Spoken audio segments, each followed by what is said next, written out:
네, 안녕하세요. 저는 서울 먹거리 시민학교에서 상생부문 강의를 맡은 농업농민정책연구소 여름 부소장 송원기라고 합니다. 만나 뵙게 돼서 반갑습니다.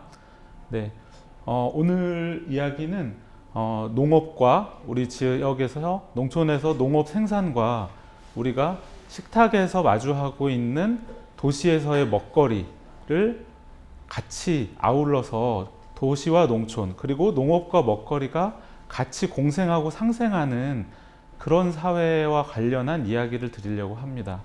네, 우리가 익숙하게 매장에서 대형 마트에서 전통 시장에서 먹거리를 구매하는 자연스러운 과정과 그걸 집에서든 혹은 이제 외식을 하면서 식당에서든 이렇게 먹거리로서 우리가 접하게 되는데요.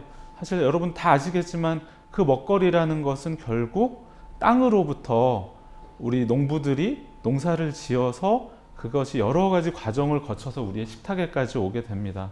그런데 지금 우리가 언뜻 생각해 보시면 물론 생협이라든지 로컬푸드 매장 같은 곳을 이용하시는 분들은 조금 다른 경험을 갖고 계시기도 하겠지만 대부분의 먹거리는 그 먹거리가 어디에서 어떻게 어떤 방법으로 만들어져서 여러분 식탁 위에 그리고 또 누가 그것을 만들었는지에 대해서는 대부분 알지 못합니다.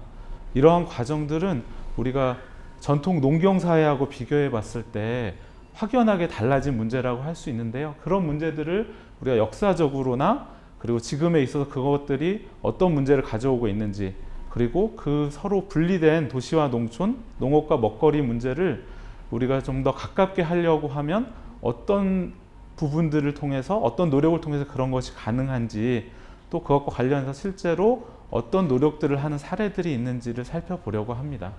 네, 그럼 본격적으로 말씀을 드리면 그래서 방금 이 소개시킨 그런 내용들을 보통 요즘에 여러분은 많이 들어보셨을 텐데 농장에서 식탁까지 그리고 이제 서구에서 온 표현이긴 하지만 농장에서 포크까지 우리 이제 수저와 젓가락을 쓰지만 이런 표현을 통해서 그 과정을 전체적으로 같이 보려고 하는데 실제는 말씀드린 것처럼 그런 단절되어 있는 과정에 있습니다. 그래서 그 단절되는 과정들이 어떻게 역사적으로 서로 분리되고 단절되어 왔는지를 먼저 말씀을 드리고요. 그리고 나서 그 단절이 가져온 우리 식탁에서의 문제, 우리 사회에서 문제들을 살펴보도록 하겠습니다. 그리고 이 오늘 강의를 들으시는 여러분들은 대부분 도시민이시고 농촌에 가족들이 농사를 짓거나 지인이 농사를 짓거나 그런 특별한 경험을 가지신 분들도 있으시겠지만 대부분은 그렇지 않으시기 때문에 보통 도시민들이 농촌과 농업에 무엇을 기대하는가 이런 부분들에 대해서도 한번 이야기해 보고요.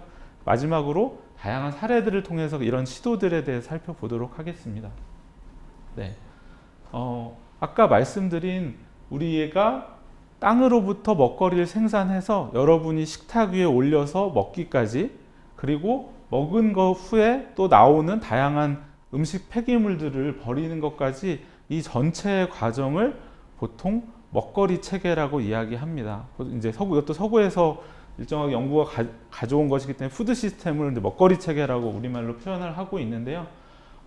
자료에서 보시는 것처럼 생산이라는 과정은 농부가 씨앗을 뿌리는 파종에서부터 수확기에 수확을 하는 것까지 추수철 그리고 나서 이것을 지금의 과정으로 보면 대부분 유통업자라든지 기업에게 판매를 하죠. 그리고 그 기업은 이것을 유통을 시켜서 마케팅을 하고 자기가 가지고 있는 매장 위에 매대 위에 올려서 판매를 하고 소비자들이 지역의 시민들이 이것을 구매해서 먹게 됩니다. 그리고 과정에서 가공이 이루어져서 지금은 오히려 신선 농산물의 형태보다 가공된 식품의 형태로 우리가 식탁에서 마주하고 있습니다. 그런데 이 과정을 순환하는 이 과정을 먹거리 체계라고 한다고 말씀을 드렸는데 생각을 해보시면 아마 농경사회 그리고 사실은 우리나라로 따지면 불과 40년, 50년 전만 하더라도 이러한 과정들이 크게 멀리까지 이동하지 않고 지역 단위에서 이루어졌다는 것을 여러분이 생각해 보실 수 있을 겁니다. 하지만 지금은 이 과정 자체가 생각을 해보시면 여러분 식탁 위에 있는 먹거리 중에 상당수는 배를 통해서 해외에서 수천 킬로미터를 거쳐온 것이기도 합니다. 이렇게 이 순환의 과정이 지역 단위에서도 이루어질 수 있지만 지금처럼 전 세계에서 세계적인 단위에서 이루어질 수도 있습니다. 이런 것들은 이렇게 범위가 넓어지기까지 다양한 역사적인 과정이 있었는데요. 그런 부분들을 우리가 지금부터 역사적으로 살펴보면서 생각을 해보려고 합니다. 그 전에 예전에 전통적인 농경사회 체계하고 지금 어떤 부분들이 다를까 이런 부분을 생각해 보면 생산 부분에서는 당연히 예전 농경사회에서는 소규모로 생산하고 자족적인 생산이 주를 이루었습니다.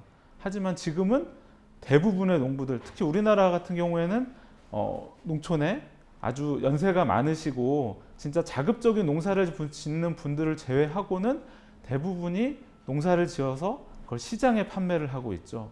이렇게 자급적인 체계하고 실제 소득을 위해서 판매를 하는 그런 생산의 체계로 많이 바뀌었습니다. 유통의 과정도 지역 내에서 지역 시장에서 거래를 하거나 혹은 자급을 하고 나서 나머지를 서로 물물 교환하던 이런 전통적인 체계하고 지금처럼 사실 시장을 통해서 화폐, 돈으로 거래를 하는 관계가 된 것이 상당히 큰 차이가 있습니다. 소비의 측면에서 어떤 부분을 말씀드릴 수 있냐면 예전에는 계절성이라는 것 그리고 아주 장거리 이동은 어려웠기 때문에 공간의 제약이 상당히 컸다고 이야기할 수가 있습니다. 그렇기 때문에 지역 시장을 위주로 이루어진 거죠. 하지만 지금은 여러분들이 생각해 봤을 때 우리나라에서 이 계절이 생산되지 않는 것은 얼마든지 해외에서도 조달을 할 수가 있습니다. 그렇기 때문에 전 세계적인 유통망을 가지고 있고요. 여러분이 사실 돈만 가지고 있으면 이 계절성과 공간의 차이, 물리적인 거리는 얼마든지 극복을 할 수 있는 그런 소비 체계를 가지고 있습니다. 마지막으로 약간 어떤 우리 사람의 가치관, 신념의 측면에서도 이야기를 할 수가 있는데 예전에는 주로 어쨌든 인간이 자연의 제약을 날씨라든지 이런 것들을 제약을 극복하고 자연을 지배하는 과정을 통해서 생산한다라는 그런 생각이 있었는데 요즘은 여러분도 아시겠지만 기후 위기라든지 이런 생태적인 지구의 위기를 속에서 그런 기존의 생각을 버리고 좀 더 지속 가능한 방식으로 우리가 먹거리 체계를 만들어야 되지 않냐 이런 고민들을 하는 신념의 좀 분리, 새로운 방향성 이런 것들이 나타나고 있습니다. 이런 전통적인 체계들을 약간은 역사 이야기를 섞어서 말씀을 드리려고 하는데요. 이 역사적인 이야기 부분들의 핵심은 뭐냐면 예전에는 지역을 중심으로 생산과 소비가 이루어졌다는 것 그리고 그 속에서 보면 농업 생산과 먹거리는 항상 밀접한 관계가 있었는데 사회적으로 보면 농업 생산을 해서 땀을 흘리는 사람과 그 수확물을 가져가는 사람들이 언제나 차이가 있어 왔다라는 부분을 말씀을 드리려고 합니다. 그래서 여기에 보면 여러분도 많이 아실 글래디에이터라고 하는 영화 소개를 잠깐 넣었는데요. 이 영화는 노예 전쟁을 다룬 거죠. 당시의 로마 사회에서.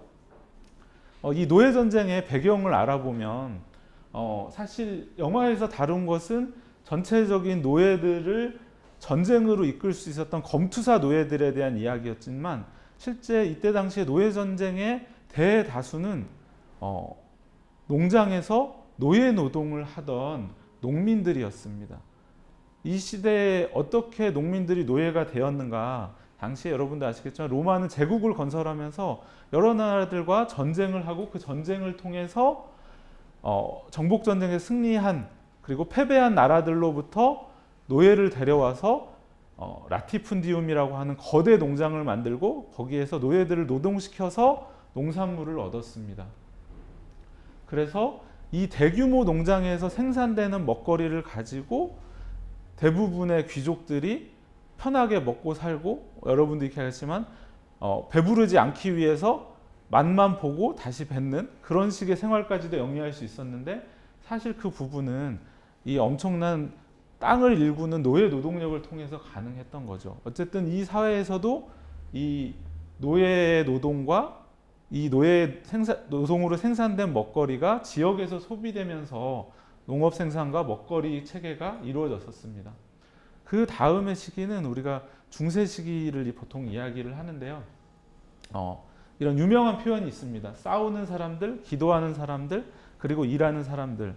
이 중세 사회에서는 왕으로부터 귀족, 그리고 귀족과 왕을 지키는 기사들, 그리고 종교인들, 그리고 이 모든 사람들을 먹이는 장원에서 일을 하는 농노들이 있었습니다. 역시 농민들이죠.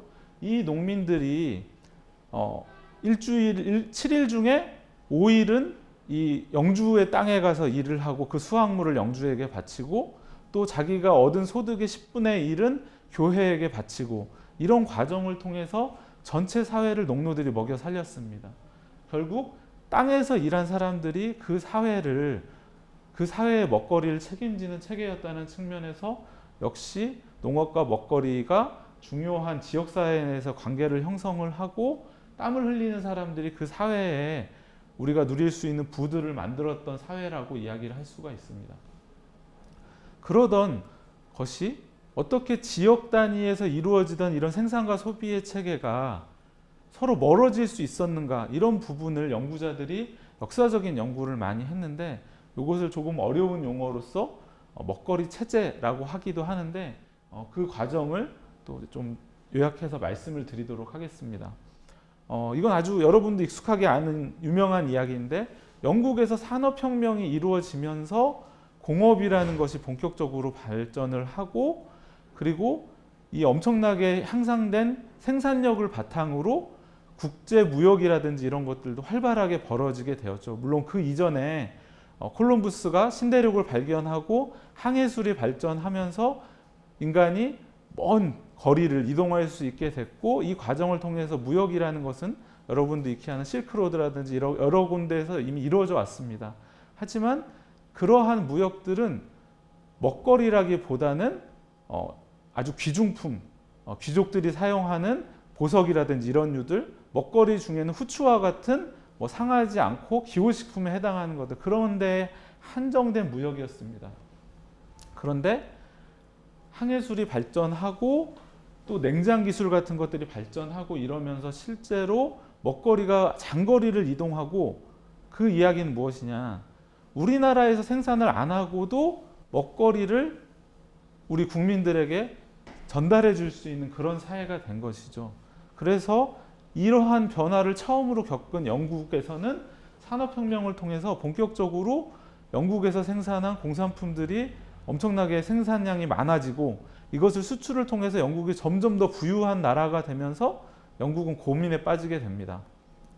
영국이라고 하는 우리나라하고 비슷하게 면적도 작고 농업 생산을 잘 하기에는 이 자연적인 조건도 나름 좀 풍요롭지 않은 열악한 나라죠. 이런 영국의 입장에서는 영국의 땅덩어리에서 농사를 짓기보다는 공장을 많이 늘리는 것이 당연히 훨씬 더 이익이 되는 경제 성장을 이룰 수 있는 방향이었습니다. 그래서 영국에서는 그러면 이제 아메리카 대륙, 지금의 미국과 남미 나라들, 이런 아메리카 대륙에서 먹거리를 생산해서 당시 이제 주로 많이 먹던 곡물류하고 이제 조금씩 먹기 시작했던 고기류, 육류 같은 것들을 거기에서 몇 달 걸리지만 배를 통해서 가져와서 먹자.